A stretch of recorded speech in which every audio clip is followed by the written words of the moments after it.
Al Jazeera Podcasts. Hey YouTube, it's audio only today, so sit back and enjoy the sound. And use the comments to let us know what you think.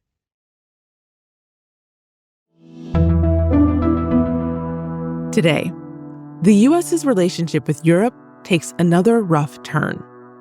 European leaders are scrambling to reinforce their economic defenses as the war's front line seems to be expanding.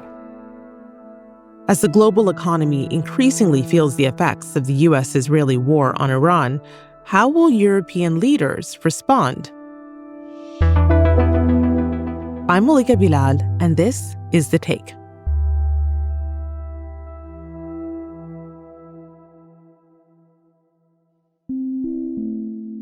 Hey everyone, today is the day to subscribe to The Take on your podcast app. We ask because we want more people to get their daily news podcasts from Al Jazeera. And while you're there, rate us and leave a review. It helps other people discover the show. Now, here's the episode. I'm Sven Kühn from Burgsdorff. I'm a retired EU official and former ambassador. I served 4 times as the EU head of mission, first to Cuba, then later on in South Sudan, then in Mozambique, and my final posting was the EU representative to the occupied Palestinian territory. Well, Sven, welcome to The Take. It is really good to have you and all of your history and expertise here. So as you mentioned, you've spent more than 3 decades of your life in diplomacy as an EU diplomat, and now you are warning the world about what you call a shameful response from EU leaders on the U.S.-Israeli war in Iran. And we are listening.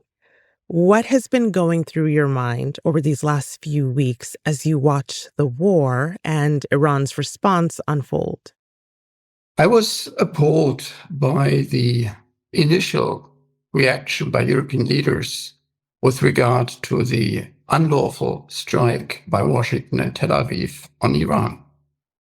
Nobody likes the Tehran regime. Everybody who cherishes human rights is very much appalled by the actions they did ever since the Mullah regime came to power. But under international law, none of the exceptions possible for striking another country were fulfilled and given when Trump and Netanyahu took this decision.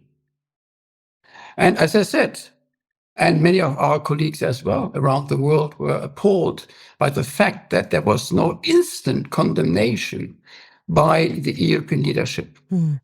With one singular exception, Prime Minister Sanchez of Spain actually took a very clear stance calling this attack unlawful. My own German Chancellor Merz did not want to lecture Mr. Trump when he went to Washington, and in an embarrassing display of a lack of diplomacy and standing, he actually seemed to sideline the Spanish Prime Minister for what he said. We can discuss later what the reaction is right now because important developments have taken place. But that was the reason why I wrote an opinion piece at that time, and I called it Stunned, Sidelined and Disunited, the EU response to the Iran war. You're right. I want to dive more into that in just a bit, but let's start with, like you said, there have been developments. So let's start with the latest news. We're speaking on Thursday, March 19th, and EU leaders are meeting today in Brussels. Earlier this week, the EU's representative for foreign affairs said that EU countries don't really understand what the U.S. is doing, but they have grown accustomed to the unpredictability. How do you think that is all playing out at this meeting? Well, we had, as you said, 2 days ago, a meeting of the European Union foreign ministers. And for the first time, and I'm saying this for the first time, there was a united stance of all 27 member states against the request by President Trump to participate in securing the Hormuz Strait from attacks against Iran. And the reason being was, the raison d'etre of this complete and unified refusal was, we did not start that war. You did it. You did not consult us in the beginning. You said only a week ago, we don't need anyone, we can do it on our own. You even chided the UK Prime Minister for offering help. And now you're coming back to us. And by the way, what is your end game? What is the political objective? Is it regime change claimed on the 28th of February or the 1st of March? Is it taking out the nuclear capacities, the ballistic missiles? What is it? And this oscillating between these various political objectives, which are not clear, make it impossible for any serious European Union leader and member state, head of government, to say, yes, of course, we support you. Even without considering that the attack against Iran, as I said earlier on, was unlawful. It was unlawful under the UN Charter, Article 2, prohibition of using violence. It was unlawful under Article 51. There was no reason to claim self-defense. Trump even said shortly after the attacks against the nuclear facilities in Iran that they have completely evaporated and destroyed the entire nuclear arsenal. The thing is over. And suddenly, now, he comes in the midst of a diplomatic initiative facilitated by the Omanis. In the midst of discussions to come to an agreement, they start without any imminent threat ahead of them, actually this war. And that's the reason why the EU now says, no, sorry, without us. Now I think there is much more momentum behind a unified stance. Mm-hmm. Okay, I feel the momentum here. You are speaking very plainly and passionately. You've been in these rooms. Do you think that's the same kind of conversations that are happening right now? Now, I haven't been in the meetings with the ministries, Minister of Foreign Affairs and the heads of government. I was, as the head of mission in my various postings, at the receiving end of the decisions taken. But from what I'm hearing, what I'm reading, it is clear, and yesterday Chancellor Merz gave a speech to the Bundestag, he clearly criticized both Israel and the US for starting the war. And the reason why now suddenly European Union leaders and member states and heads of government leaders are saying no, or not with us right now, they say the costs of this unnecessary war of choice of yours, Mr. Trump and Mr. Netanyahu, are affecting our prosperity, our security. We have to deal with spiking energy prices. We have to deal with disrupted supply chains. We have to deal with problems in getting fertilizers through the Strait of Hormuz and then be able to use it for agricultural production. We have to deal with problems of explaining to our constituencies, to our people, why we should support you. And if you look, Malika, if you look at public opinion polls across the European Union and member states, there is a very widespread consensus that the EU should have a more clear stance towards the US in terms of not following everything what they say, becoming a sidekick and being used in the foreign policy games of Mr. Trump. And that is something which is very unpopular. So it actually is smart politics for European Union leaders and heads of government to say, no, not with us anymore.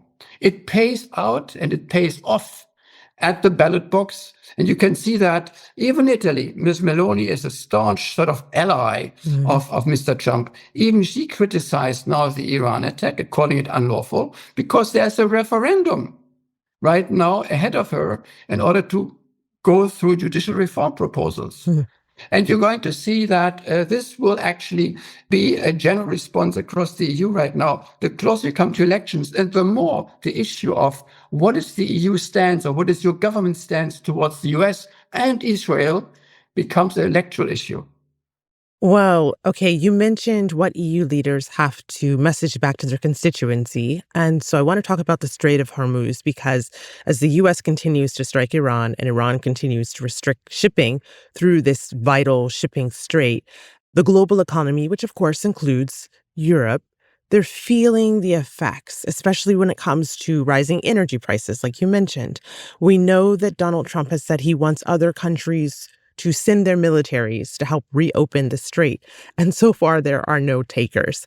Based on all you're saying, is that really a surprise that no one has taken him up on it? Well, first of all, not at all a surprise. we were looking at our abilities. We have actually in the Red Sea a naval mission called Aspides, and we have frigates there which were sent there to secure the safe passage of vessels in the Red Sea to protect them against attacks from the Houthis. So we would need actually to take out these vessels and then ship them over to the Strait of Hormuz. We would weaken our presence there. And that is not in the interest of the EU. Plus, it would require a complete new mandate, which is not so easy because you need to get 27 around the table and agree on that one, et cetera, et cetera. And we have also an Atalanta, which is on the Gulf of Aden, another mission. So, and then the general question, of course, is apart from the fact we didn't start the war, didn't consult us, why should we take out, no, why should we take the bill, basically, is also because the European decision makers say, why shall we get involved with our limited maritime capacities if you, US, the biggest war machine on earth, is unable to do it? Why should we then basically do it, right? I mean, this doesn't make any sense at all. Imagine the following, and that's something which also is on the mind of European leaders. Imagine we have a major migration crisis. Already we have 3.2 displaced Iranians within the Iranian territory. Where do you think these people will go? They're not going to Azerbaijan, they're not going to Afghanistan. Where they go? Maybe Iraq, but most likely most of them try to seek refuge where? In the European Union. Do you think European leaders are ready for that? Definitely not. We already see the fallout of 3 consecutive migration crises, right? We had the crisis after the Arab Spring, then we had the Syrian crisis, and then we had the Ukrainian crisis. We won't have another crisis. You know what the result of that was in Europe? An incredible surge of the far-right anti-immigration people, xenophobe people, nationalist people, who in many countries now are part in coalition governments. Right. In some countries, they even run the government. Would you think they would be happily receiving another 3 million Iranian refugees? Definitely not. So it's the EU's own self-interest, without even thinking of international law, which is violated, blatantly by these military attacks. Without even thinking about that, in the EU self-interest to make sure that this war comes to an end as soon as possible. The reason why it's also in the interest of the European Union is because they have to demonstrate that it does not being played as Mr. Trump thinks is appropriate for his own objectives. The EU needs to stand up. And that is also important for 3 other important crises we face right now. One is the crisis in NATO, where Trump basically challenged the EU and said, and the European Union countries and others, unless you support me in the Iran war, you will see the problems on the NATO side. That is blackmail, basically, right? Second problem is, and the fallout is, Russia's aggression against Ukraine. So people are concerned that already Mr. Trump's very lukewarm, half-hearted approach towards supporting Ukraine, both militarily and through other means, will even further come down the priority list of the Trump administration, and which leaves basically just the Europeans to defend Ukraine. And thirdly, the other problem, of course, is trade. As we speak, there's a discussion in the European Parliament and the Trade Committee of whether to recommend adoption of the trade agreement, which was prepared in July last year between Commission President von der Leyen and Mr. Trump in Washington, and which somehow is a very asymmetrical sort of relationship because it would allow the US to levy 15% tariffs on cars, pharmaceutical, semiconductors entering the US, while we have on many, many products a 0 tariff for the US. However, European Union leaders say we need this trade deal with a view to having a predictable trade relationship. So we are right now on the 3 different fronts in a very critical relationship with the US. Yeah. Well, Sven, I have 2 final questions. The first is, I wonder if you think there's a possibility that we could see long-term realignment as far as the US-European relationship? In the long term, we are all dead, a famous economist once said. So if your long term is, starting after 3 years, when we have probably a new president, definitely. I don't think the transatlantic relationship is over.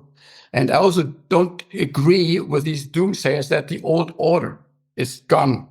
It's just a matter of political leadership. And that's the reason why I and many others were very much against what President von der Leyen said. The old order doesn't exist anymore. Now we have to have an interest-based foreign policy. So, well, the important thing is that you only can have an interest-based policy as the European Union if it is anchored to and married to values and principles which are the foundation of the European Union. And the foundation of the EU is adherence and respect to international law. That's the key thing. A multilateral international rules-based order is what actually is the very foundation, the very DNA of the EU and its member states. Unless we're able to project an image of independence and standing up to our principles, and this means also standing up to international law and defending it, we will not be able to defend a rules-based order which is premised on free trade, on fair trade, on universal human rights, and on dispute resolution mechanisms which are accepted across the globe. Yeah. And that's a little bit the importance for European Union leaders when they address, these challenges which are currently hegemonial power politics represent for the rules-based international order. Well, standing on principles, Sven, I want to end there with this question because our listeners will know by now that you are someone who did just that, stand on your principles as a diplomat for more than 30 years. But they should also know that you didn't do that without a sense of wonder, a sense of awe, maybe even a sense of humor. And I say that because in your last post as a working diplomat, you were in Palestine, and you made some headlines when you went paragliding over the coast of Gaza to bring attention to the blockade. And there's videos of this, and you can see the wonder and just the amazement on your face as you're sailing over the seas. When you look back on that bold act, do you think that that is what is needed here? A bold act for someone to say the world needs to pay attention to this thing that's being ignored? Well, when I did my paragliding stunt, it was on the very last day of my assignment in Gaza, because I left 2 weeks thereafter. I left my assignment to the occupied Palestinian territory, and I visited Gaza maybe for 15, 20 times during my assignments. And so when I did that, it was also to signal that, things like that, flying from the cliff, surfing in the sea, kayak in the sea, playing volleyball, enjoying the beauty of Gaza. And at that time, it was a beautiful place, despite all the poverty, despite the blockade. Why shouldn't the Palestinians enjoy the same joy and rights as any Israeli does it a few kilometers up north? So it was more like an expression of the place is beautiful, you're a beautiful people. At one point in time, you will be free. Palestine will be free, which, by the way, is a political program of the EU.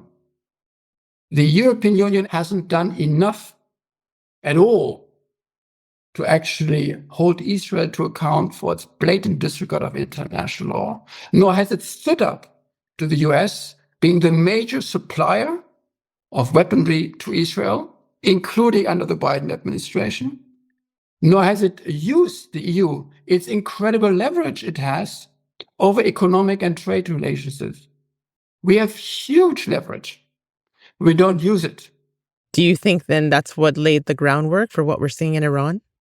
In a way, that was this kind of reluctance to take on Israel and the US because of the fears and the feared fallout on NATO, Russia, and trade relationships. That also impacted very much then, of course, the lack of response on Iran, and very much is one of the reasons why the EU so far hasn't done by far not enough to address the issue of both European and international law being flouted by Israel. Sven, thank you so much for sharing your expertise, your analysis, and your vantage point. I really appreciate it. Thank you very much, Malika, for having me. I hope the listeners will bear with my passionate appeal And that's The Take. This episode was produced by David Enders and Chloe K. Lee, with Sonia Baghat, Catherine Nouhan, Tuleen Barakat, and me, Malika Bilal. It was edited by Sarí el-Khalili. Our sound designer is Alex Roldan. Our video editors are Hisham Abu Salah and Mohannad al-Melhem. And Alexandra Locke is The Take's executive producer. We'll be back.